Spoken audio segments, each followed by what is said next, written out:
قرآن کے علاوہ کسی دوسری چیز میں عزت تلاش کرے گا اہانہ اللہ رب العزت اس کو ذلیل خوار کر دیں گے۔ لہذا سب سے پہلے ہمیں اپنی پچھلی حیثیت کو بھی یاد رکھنا ہے کہ ہم کیسے تھے۔ اس سے ایک تو شکر کا مادہ پیدا ہوگا، اور دوسرا اندر سے اگر کچھ تکبر، کبر، عجب وغیرہ پیدا ہوگا تو وہ بھی ختم ہو جائے گا۔ سلطان محمود غزنوی رحمۃ اللہ علیہ ان کے بارے میں آیا ہے، ان کا ایک غلام تھا، اس کا نام ایاز تھا۔ وہ جو مشہور شعر ہے، ایک ہی صف میں کھڑے ہو گئے محمود و ایاز، نہ کوئی بندہ رہا نہ بندہ نواز۔ یہ سلطان محمود غزنوی رحمۃ اللہ علیہ بہت نیک بادشاہ گزرے ہیں، اور ان کا یہ غلام ایاز تھا۔ یہ ایک دیہاتی تھا لیکن بہت عقل مند تھا، اللہ نے اسے قبول کیا، بہت عقل مند تھا۔ تو دیہاتی ہونے کے باوجود جب یہ شاہی دربار میں آ گیا تو شاہی دربار میں جو پرانے وزیر تھے، خادم تھے، ان کو اس پر حسد آتا تھا کہ کیسا ہے کہ اتنا بعد میں آنے کے باوجود، دیہاتی ہونے کے باوجود یہ بادشاہ کے قریب ہو گیا۔ ان کو اس پر حسد آتا تھا، لیکن اس کے اندر ایسی ایسی صفات موجود تھی، ایسی ایسی صفتیں موجود تھی جس کی وجہ سے بادشاہ نے اس کے قریب کر رکھا تھا۔ فرمایا کہ ان کو جب اس پر حسد آنے لگا، انہوں نے یہ پلان بنایا تھا کہ کبھی موقع ملے تو ہم بادشاہ کے سامنے اس کی کوئی شکایت کریں گے جس سے بادشاہ اس کو اپنے محل سے نکال لیں گے۔ تو وہ دیکھتے تھے کہ سلطان کے اس ایاز کے پاس، غلام ایاز کے پاس ایک الماری ہے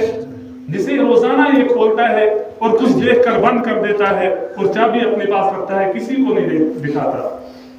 تو درباریوں نے سوچا کہ اچھا آج تو موقع مل گیا ہے اس ایاز کو ذلیل کروانے کا، کہ ہو سکتا ہے کہ اس نے اس الماری میں شاہی خزانے سے کچھ مال چرایا ہو، کچھ ہیرے جواہرات چرائے ہو اور اس الماری میں رکھے ہو، اس وجہ سے شاید یہ کسی کو الماری نہیں دکھاتا ہے، نہ چابی کسی کو دیتا ہے۔ تو جب اس طریقے سے انہوں نے کیا اور وہ بادشاہ کے دربار میں گئے اور بادشاہ سلامت سے کہا کہ اس طریقے سے آپ کا غلام ایاز لگتا ہے کہ اس نے شاہی خزانے میں چوری کی ہے، اور چوری کی وجہ سے اس نے جو ہیرے جواہرات چرائے ہیں وہ فلاں الماری میں بند کیے ہیں، یہ نہ کسی کو وہاں دیکھنے دیتا ہے نہ چابی دیتا ہے۔ تو سلطان محمود غزنوی رحمۃ اللہ علیہ نے ایاز کو دربار میں بلایا کہ ایاز کیا بات ہے، اس طریقے سے شکایت آئی ہے کہ واقعی آپ کے پاس ایسی کوئی چیز ہے؟ فرمایا کہ جی ہاں ہے۔ تو فرمایا چابی دے دو، اور چابی لے لی، کہا کہ جاؤ اس کی الماری میں جو کچھ بھی ہے اٹھا کر لے آؤ۔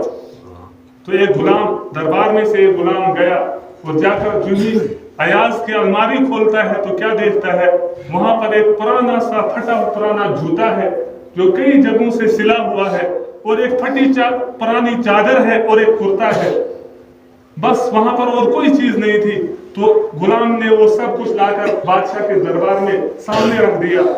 بادشاہ دیکھ رہا ہے، ایاز کی نظر بھی اس چیز پر پڑی، آنکھوں میں آنسو آ گئے، اور سلطان محمود غزنوی نے پوچھا کہ ایاز کیا بات ہے، یہ کیا چیزیں ہیں؟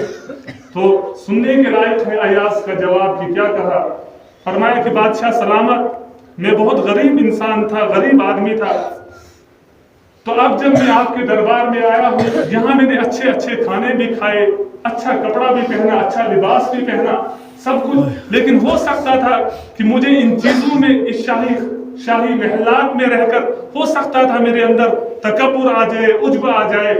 لہٰذا میں نے اپنی یہ چیزیں اس الماری میں رکھ لی تھی کہ جب میں شروع میں اس دربار میں آیا تھا تو میری یہ حالت تھی، یہی پرانا پھٹا پرانا جوتا ساتھ تھا، پھٹی پرانی چادر ساتھ تھی اور ایک کرتا ساتھ تھا۔ روزانہ جب میرے دل میں یہ خیال آتا ہے، جا کر صبح جاتا ہوں، الماری کو کھولتا ہوں، الماری پر نظر پڑتی ہے، اور پھر اپنے آپ کو کہتا ہوں ایاز کبھی تکبر مت کرنا، اپنی حیثیت کو کبھی مت بھولنا، دیکھ تیری حیثیت کیا تھی، جب تو دربار میں آیا تھا تو یہ پرانا پھٹا پرانا جوتا تھا، یہ پرانی چادر تھی، یہ پرانا کرتا تھا، اور پھر اپنے آپ کو نصیحت کرتا تھا، خبردار ایاز، جس بادشاہ نے تجھے اس ذلت سے اٹھا کر یہاں پر پہنچایا، خبردار اس سے بے وفائی مت کرنا اور کبھی تکبر مت کرنا۔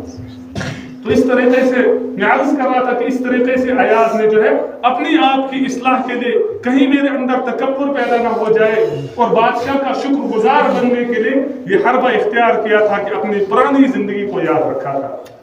ایسے ہی مجھے اور آپ کو بھی یاد رکھنا ہے کہ قرآن کے ساتھ جڑنے سے پہلے ہم کس ذلت اور خوار میں تھے اور قرآن نے ہمیں کہاں پر پہنچایا، لیکن افسوس سر افسوس آج ہم ہی